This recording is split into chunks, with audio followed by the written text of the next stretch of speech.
À mes fans qui se demandaient pourquoi ma carrière était au point mort, j'ai en réalité été défiguré par la procédure Celtic CoolSculpting.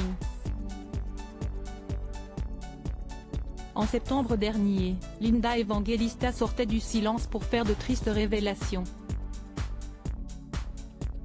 Absente de la scène médiatique depuis des années, l'ancienne top modèle a vécu des mois compliqués.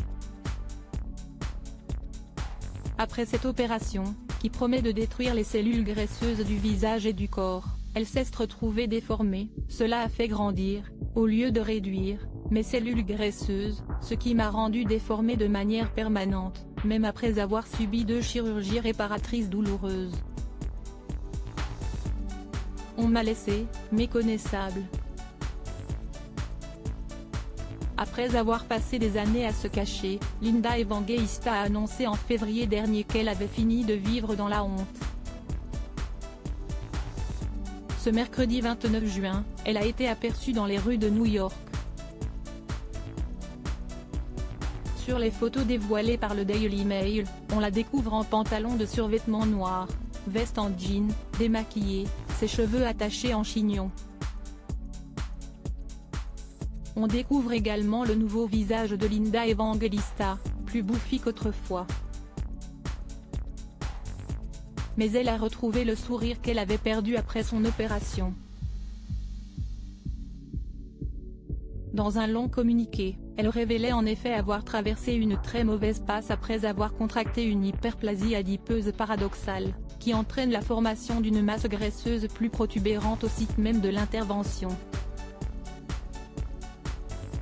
Cette maladie rare l'a entraînée dans un cycle dépressif, de tristesse profonde.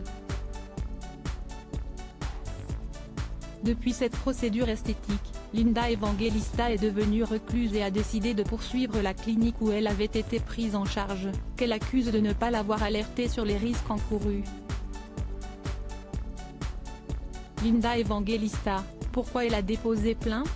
Avec ce procès, je vais de l'avant en essayant de me débarrasser de ma honte, à la vue de tous. Je suis fatiguée de vivre ainsi. Je voudrais sortir de chez moi la tête haute, même sans me ressembler, écrivait-elle encore.